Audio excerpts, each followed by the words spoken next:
Assalamualaikum warahmatullahi wabarakatuh. Kami dari kelompok 22 pada hari ini akan mempresentasikan mengenai perbandingan implementasi domino effect dan iceberg effect dengan studi kasus kecelakaan industri dan dampak ekonomi nasional. Sebelum itu, kami akan memperkenalkan anggota dari kelompok kami. Yang pertama yaitu ada Eno Venusa Putra Ginilo dengan NIM 2023 dan NIM akhiran 330. Dan saya sendiri yaitu Muhammad Aldo Kurniawan dengan NIM 2023 dan NIM akhiran 331. Masuk ke bagian pertama yaitu pengertian umum. Yang pertama, pengertian domino effect yaitu teori yang memandang kecelakaan sebagai rangkaian kejadian linear. Jika satu elemen gagal, contohnya seperti jatuhnya kartu domino, ia akan memicu kegagalan pada elemen berikutnya hingga terjadi bencana besar. Fokusnya adalah pada mata rantai penyebab. Selanjutnya itu iceberg effect dengan analogi yang menjelaskan bahwa kerugian akibat kecelakaan kerja memiliki struktur seperti gunung es. B yang terlihat, yaitu medis atau asuransi, hanyalah ujung kecil di permukaan, sementara B tersembunyi yang jauh lebih besar berada di bawah permukaan air. Baik, selanjutnya ada dari pendapat ahli. Yang pertama dari He et al. Pada tahun 2025 menyatakan bahwa efek domino pada industri modern sangat dipengaruhi oleh accident chain lag atau ACL.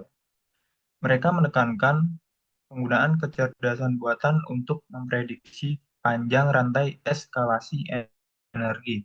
Yang kedua dari Osdemir pada tahun 2025 mengacu pada teori Frank Jr., ia menegaskan bahwa biaya tidak langsung atau hidden cost di era industri saat ini bisa mencapai 8 kali lipat dari biaya langsung.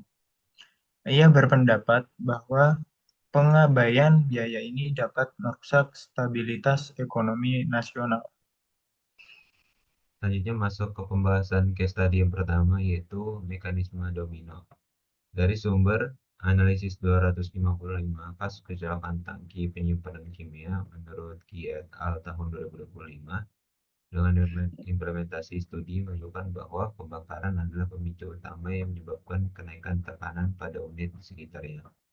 Dengan temuan, panjang rantai domino sangat dipengaruhi oleh jarak antar tangki dan jenis material.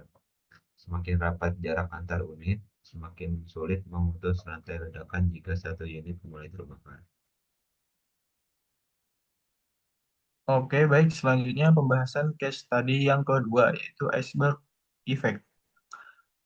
Yang pertama sumbernya analisis data ekonomi K3 di Turki periode 2017 sampai periode 2022 oleh Osdemir pada tahun 2025. Implementasi mengukur biaya nyata dari asuransi sosial dibandingkan dengan kehilangan produktivitas nasional. Yang ketiga, temuannya biaya tersembunyi seperti hilangnya hari kerja, kerusakan alat, dan biaya pelatihan pekerja pengganti merupakan beban finansial yang sering tidak masuk dalam laporan tahunan perusahaan, namun berdampak fatal pada ekonomi negara. Selanjutnya masuk ke identifikasi masalah. Yang pertama, ketidaksiapan eskalasi domino. Banyak perusahaan hanya memiliki prosedur untuk memadamkan api tunggal, namun gagal memprediksi potensi ledakan rantai pada unit kedua dan ketiga. Selanjutnya yaitu kesalahan estimasi biaya atau iceberg. Manajemen sering menganggap investasi ketiga sebagai biaya mahal karena hanya melihat ujung gunung es tanpa menyadari risiko kerugian 800% lebih besar dari biaya tidak langsung. Oke, baik. Selanjutnya penanggulangan. Yang pertama, memutus domino, mengoptimalkan safety distance atau jarak aman, dan memasang sistem pendingin otomatis yang mampu merespon eskalasi energi secara cepat sebelum mencapai ambang batas ledakan.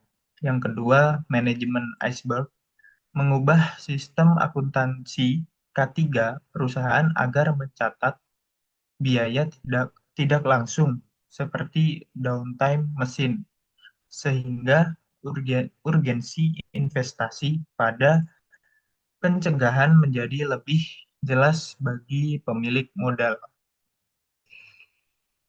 Selanjutnya, solusi dari tim. Yang pertama dari perspektif informatika, di mana mengusulkan sistem monitoring berbasis neural networks yang dilatih menggunakan data historis kecelakaan. Sistem ini berfungsi memprediksi rute eskalasi domino secara real-time. Selanjutnya dengan digital dashboard, yaitu dengan membuat alat visualisasi yang menampilkan estimasi kerugian total, termasuk hidden cost, jika terjadi kecelakaan, sebagai dasar pengambilan keputusan bagi tim manajemen. Selanjutnya, future research atau saran.